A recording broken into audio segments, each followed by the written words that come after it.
नमस्कार श्रोते हो. दीपक रेगे कथाकथन चॅनलवर तुम्हा सगळ्यांचं मनापासून स्वागत. श्रोते हो, तुम्ही ऐकताय सुरेश वैद्य लिखित स्वामिनी ही कादंबरी आणि आज या कादंबरीचा भाग 11वा. संध्याकाळचे 6 वाजले होते. प्रीतीची पांढरी शुभ्र मर्सिडीज कार बंगल्याच्या गेटमधनं आत शिरली. पोर्चमध्ये येऊन उभी राहिली. शोफरनं तत्परतेनं खाली उतरून मागचं दार उघडलं. प्रीती कारमधनं खाली उतरली, बंगल्यात शिरली. भैयासाहेबांची ही कार आता प्रीतीच्या दिमतीला होती. कारण भैयासाहेबांच्या आजारपणामुळे बिझनेसची सगळी सूत्र आता प्रीतीनीच हातात घेतलेली होती.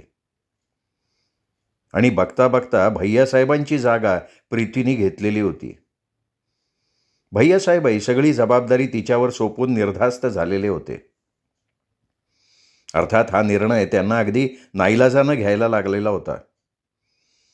डॉक्टरांनी त्यांना कंपल्सरी बेड रेस्ट म्हणजे अगदी बिछाण्यावरून हलण्याची सुद्धा सक्त मनाई केलेली होती. गेल्या दीड वर्षात त्यांचा हा आजार चांगलाच बळावला होता.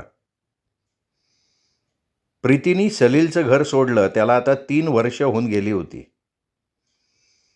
3 वर्षांच्या या प्रदीर्घ कालावधीत प्रीती आणि सलील एकमेकांना भेटले नव्हते. भेटण्यासारखा तसा काही प्रसंगही आला नव्हता. सलीलनी आपला शब्द पाळला होता आणि प्रीतीनी आपली जिद्द. तशी अधूनमधून प्रीतीला सलीलची आठवण यायची. एक सूक्ष्मशी जाणवेल न जाणवेल अशी कळ तिच्या हृदयात उठायची आणि ती लगेच विरूनही जायची. त्या आठवणीत स्वतःला गुंतवून घ्यायला तिचं मन तयार नसायचं. आणि आता तर बिझनेसची सगळी जबाबदारी तिच्यावर पडल्यामुळे तिला तेवढा वेळही मिळत नव्हता. बिझनेस पार्ट्या आणि क्लब यातच प्रीतीचं सगळं आयुष्य आता बांधलं गेलेलं होतं. ते आयुष्य तिने स्वतःहून स्वीकारलं होतं आणि त्यात ती खुश होती. दिवसभर काम आणि रात्री क्लब किंवा एखादी पार्टी हे तिच्या जीवनाचं सूत्र बनून गेलेलं होतं. प्रीतीने नवऱ्यापासून घटस्फोट घेतलाय अशी बऱ्याच जणांची समजूत झालेली होती. प्रीतीनेही हा समज कधी खोडून काढायचा प्रयत्न केलेला नव्हता. तशी गरजच तिला भासली नव्हती. साहजिकच प्रीतीसाठी वेडे झालेले तरुण पुन्हा तिच्या भोवती पिंगा घालायला लागले होते. तिच्या सहवासासाठी, तिच्या सानिध्यात येण्यासाठी धडपडायला लागले होते. त्यातच भैयासाहेबांचं आजारपण आणि त्यांनी सगळा कारभार प्रीतीच्या हाती सोपवल्यामुळे बघण्याचा त्यांचा दृष्टिकोन सोन्याची कोंबडी असाच झालेला होता. पण प्रीती बाकी कशीही वागत असली तरी तिने एका गोष्टीचं भान लग्नापूर्वी ठेवलं होतं आणि आजसुद्धा. स्त्रीचं शरीर हे रस्त्यावर विकल्या जाणाऱ्या वस्तूसारखं स्वस्त मुळीच नाही. कुणीही यावं, हाताळावं, पसंत पडलं तर घ्यावं, नाही तर टाकून द्यावं. इतकं चीप नसावं हे तिचं स्पष्ट मत होतं. वास्तविक बघता ती ज्या सोसायटीत वावरत होती तिथे हे असले विचार म्हणजे चक्क मागासलेपणाचं लक्षण समजलं जात होतं. पण प्रीतीने निदान याबाबतीत तरी अजून आपला पाय घसरू दिलेला नव्हता. अजून तरी तिच्या शरीराला सलीलशिवाय अन्य कुठल्याही पुरुषाचा स्पर्श झालेला नव्हता. तिने तो होऊ दिला नव्हता म्हणून असेल कदाचित. ती पार्ट्या अटेंड करत होती, क्लबमध्ये जात होती, व्हिस्की रम पीत होती. पण इतर बायकांसारखा कुणीही तिचा गैरफायदा घ्यायचा प्रयत्नही केलेला नव्हता. प्रत्येकाला ती हवी होती, पण ते तिच्या इच्छेने. ती स्वतःहून ज्याच्या अधीन होईल त्याला तिच्या शरीराबरोबर तिची संपत्तीही मिळणार होती आणि ह्याची प्रत्येकाला कल्पना आलेली होती. म्हणूनच प्रत्येकजण तिच्याशी जास्तीत जास्त सभ्यपणे वागण्याचा प्रयत्न करायचा. पण आता प्रीती पूर्वीपेक्षा जास्त सावध झाली होती. पुरुषांचा कावा न समजण्या इतकी भोळी अजिबात राहिलेली नव्हती ती. अशावेळी तिला सलीलची हटकून आठवण यायची. तिच्याही नकळत तिच्या स्वभावात आली वावरणाऱ्या या पुरुषांच्या पार्श्वभूमीवर सलीलमधलं वेगळेपण तिला प्रकर्षानं जाणवत राहायचं. आणि तसंही सलीलचं नाव अलीकडे तिच्या वाचण्यात वारंवार यायला लागलं होतं. नाट्य आणि चित्रपट व्यवसायात सलीलचं बस्तान हळूहळू बसत होतं. त्यांनी लिहिलेल्या एका कादंबरीवरून हिंदी चित्रपट व्यवसायातल्या एका बड्या निर्माता दिग्दर्शकानं काढलेला चित्रपट तुफान यशस्वी झाला होता आणि त्यामुळे बऱ्याच निर्मात्यांचं लक्ष त्याच्याकडे वेधलं गेलं होतं. वेगवेगळी चित्रपटविषयक साहित्यिकं, नियतकालिकं यामधून प्रीतीला हे सगळं वाचायला मिळत होतं. कधीकधी एखाद्या चित्रपट मुहूर्ताच्या ग्रुप फोटोत सुद्धा त्याचा फोटो दिसायला लागला होता. हे सगळं बघताना वाचताना नकळत तिला सलीलनी व्यक्त केलेला आत्मविश्वास आठवायचा आणि त्यावेळी तिने त्याच्या या बोलण्याची उडवलेली टरसुद्धा तिला आठवायची. त्याच्या या आत्मविश्वासाची त्यावेळी तिने जर तर स्वप्नावर जगणारा मूर्ख माणूस अशी गणना केलेली होती. अर्थात प्रीतीच्या दृष्टीनं सलीलचं हे यश तसं नगण्यच होतं. म्हणूनच अधूनमधून अस्वस्थ करणारी त्याची आठवण ही केवळ त्याच्या भोवती निर्माण होत असलेल्या ग्लॅमरमुळे तिला होत होती असं म्हणता आलं नसतं.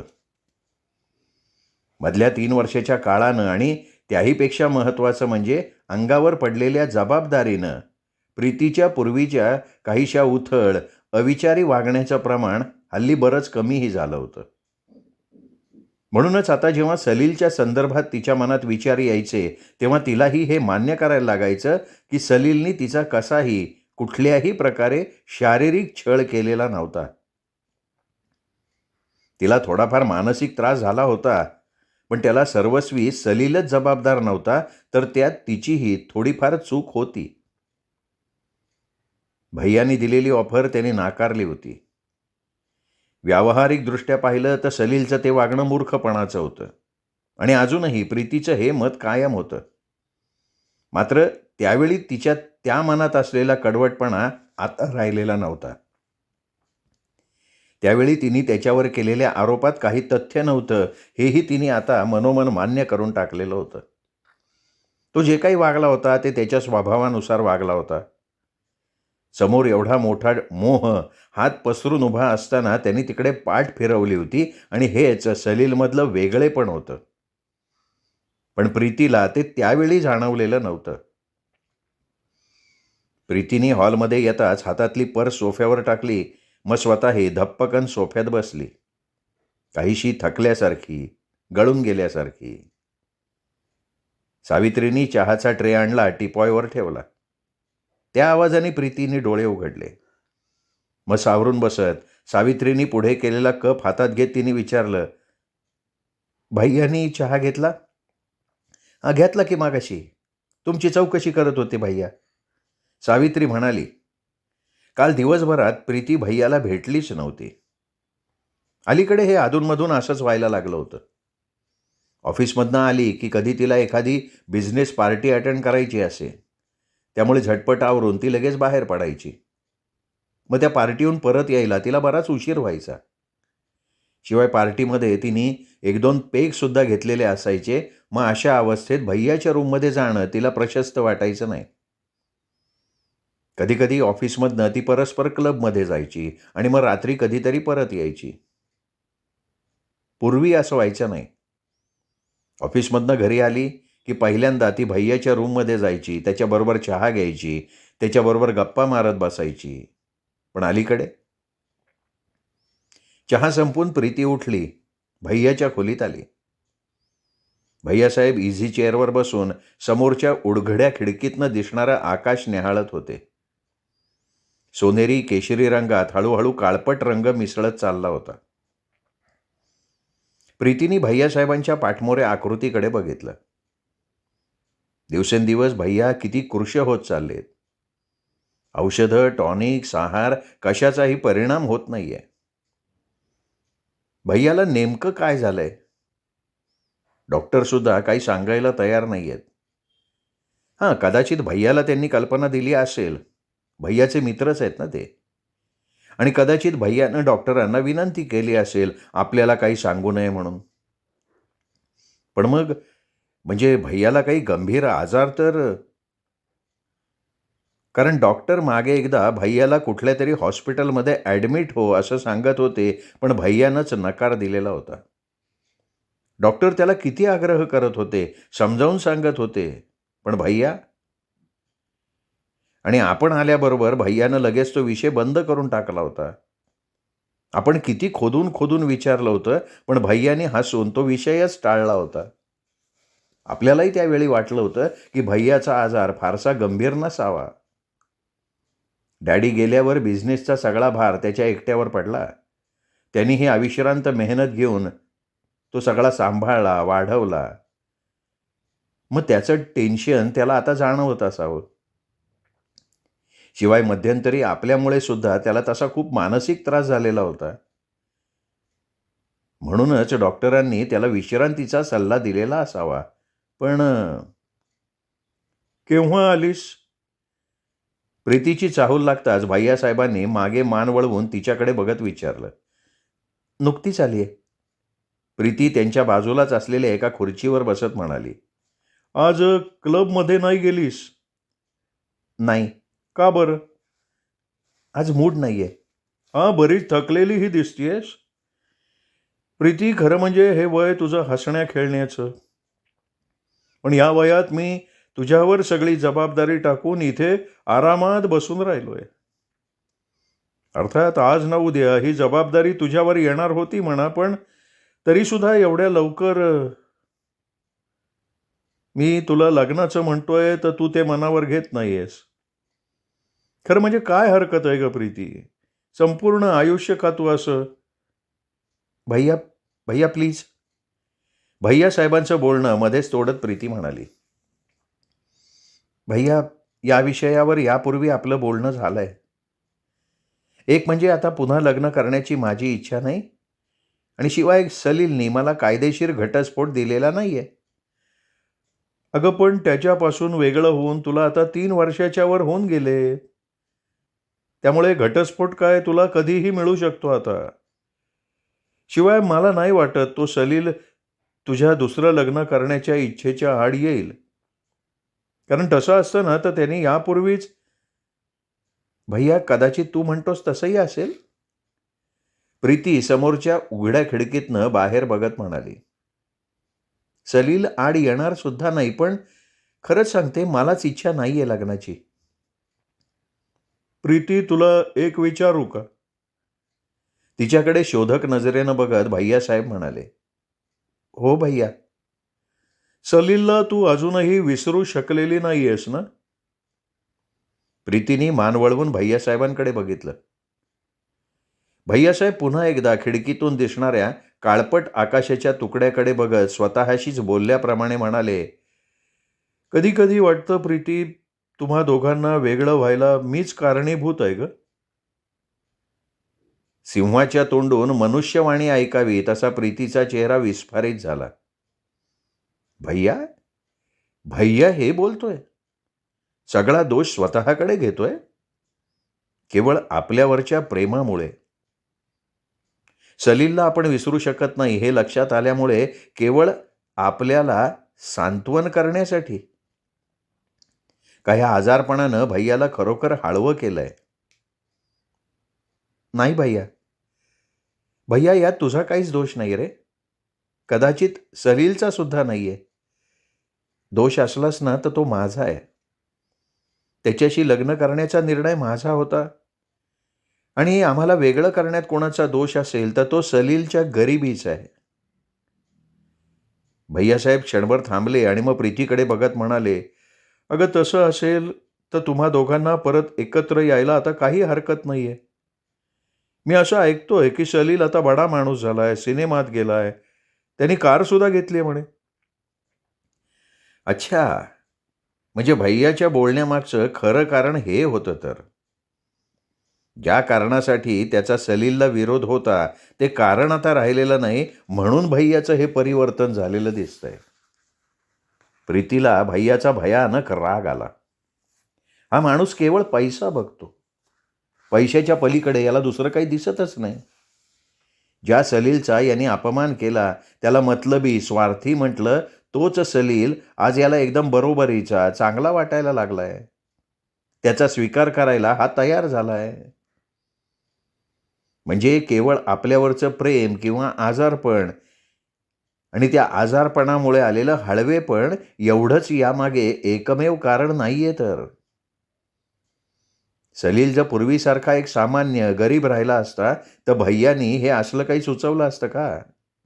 नाही, अजिबात नाही. भैयासाहेब ठणठणीत असते, असे बिछान्याला खिळून राहिले नसते आणि मुख्य म्हणजे त्यांना असलेला आजार सामान्य नाही आहे याची अंदुक्षिका होईना कल्पना तिला नसती तर प्रीतीने भैयाला चांगलंच फैलावर घेतलं असतं. मनातला सगळा राग बाहेर काढायला तिने अजिबात मागे पुढे पाहिलं नसतं. पण भैयाची आत्ताची नाजूक परिस्थिती लक्षात घेऊनच ती काहीशा सौम्य पण मनातला राग जाणवेल अशा आवाजात म्हणाली, भैया तू असं काही सुचवशील असं मला वाटलं नव्हतं. सलीलला ज्या परिस्थितीत असताना मी सोडलं त्याच परिस्थितीत तो आत्ता असता आणि मी त्याच्याकडे गेले असते तर त्याला जो आनंद झाला असता तो आत्ता होईल असं नाही. मी जर आता त्याच्याकडे गेले तर तो माझी काय किंमत करेल? कदाचित त्याच्या मनात अजूनही माझ्याबद्दल जर काही थोडंफार प्रेम शिल्लक असेल तर ते सुद्धा शिल्लक राहणार नाही. मला तो एक स्वार्थी मतलबी बाई समजेल. केवळ आपल्याकडे आता पैसा आहे, थोडंफार आपलं नाव आहे म्हणून ही आपल्याकडे परत आली आहे असं समजेल तो.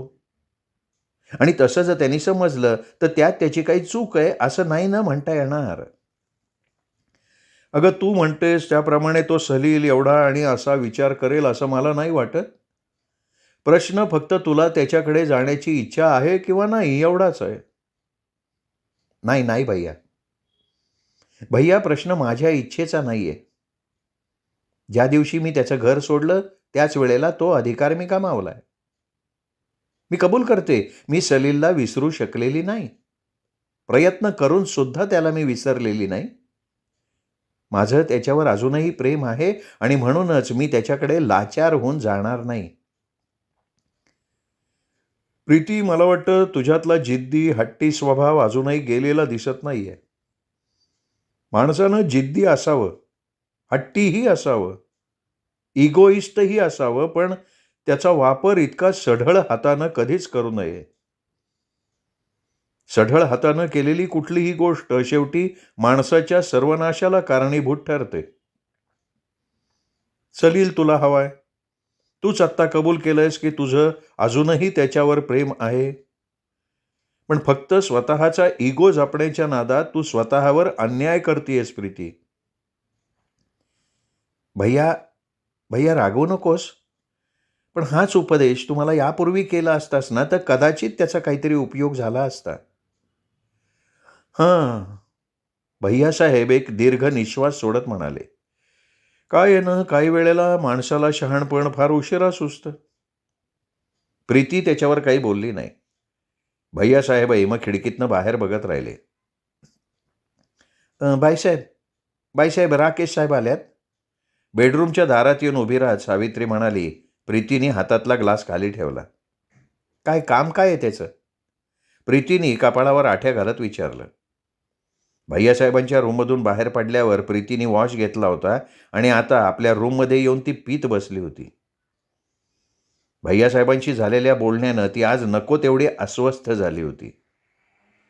एरवी सलीलची आठवण झाली तरी मोठ्या निग्रहानं ती आठवण आतल्या आत दाबून टाकत होती. पण आज प्रथमच सलील संबंधी ती एवढ्या उघडपणे कोणाशी तरी का होईना पण बोलली होती. त्याच्यावर असलेल्या प्रेमाची कबुली तिने दिली होती. मनाच्या तळाशी असलेलं त्याचं अस्तित्व पृष्ठभागावर येऊ दिलं होतं.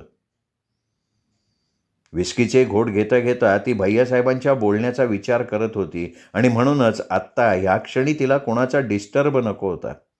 तिला कोणाची सोबत नको होती आणि राकेशची तर अजिबात नको होती. अहो ते तुम्हाला भेटायचं म्हणतात. अहो काय ते तर सरळ इकडे यायला निघाले होते. मी त्यांना थांबायला सांगितलं हालमध्ये. राकेश दिवसेंदिवस जास्त आगाऊ होत चाललाय. कितीही झिडकारलं तरी निलाजऱ्या कुत्र्यासारखा मागे मागे करत असतो. आपल्या बापाचं घर असल्यासारखा सरळ. त्या माणसाला ना मॅनर्स वगैरे काही कळतच नाही. क्लबमध्ये सुद्धा आपण प्रीतीच्या किती जवळचे आहोत हे दाखवण्याचा त्याचा सारखा अट्टाहास चाललेला असतो. हा, यात आपलीही तशी फार थोडी चूक आहे म्हणा. रेवतीने झोपेच्या गोळ्या खाऊन आत्महत्या केली. रेवती ज्या प्रकारे पुरुष बदलत होती ते बघता ती एवढी सेंटिमेंटल स्वभावाची मुलगी असेल असं काही वाटलं नव्हतं. शेवटचा तिच्या आयुष्यात आलेला पुरुष सुहास. सुहासवर तिने मनस्वी प्रेम केलं होतं असंच आत्ता म्हणायला हवं. पण सुहासनी तिच्याकडे पाहिलं ते केवळ एक मादी म्हणून, आणि याचाच तिला जबरदस्त धक्का बसला. सुहासचा नकार ती पचवूच शकली नाही. सुहास अमेरिकेला निघून गेला आणि हिने आता यात चूक तरी कोणाची म्हणायची. रेवतीचं कॅरेक्टर सगळ्या क्लबला माहिती होतं. सुहासला ते माहिती असणारच की. सहजी अवेलेबल होणारी मुलगी म्हणून त्यांनी तिच्याकडे बघितलं असणार. ती स्वतःहून त्याच्या गळ्यात पडली. त्याला वाटलं असेल की इतर अनेक पुरुषांपैकी आपणही एक, मग काय चुकलं त्याचं.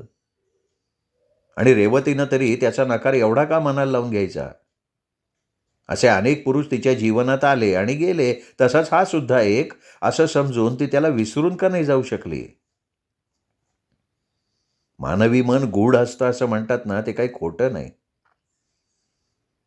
तर रेवतीच्या मृत्यूनं हादरलेल्या राकेशशी आपण थोडं जास्त जिव्हाळ्यानं आपुलकीनं वागलो, पण या मूर्खानं त्यातून स्वतःला सोयीस्कर असा अर्थ काढला. तो आपल्याला सारखा चिकटून राहायला लागला.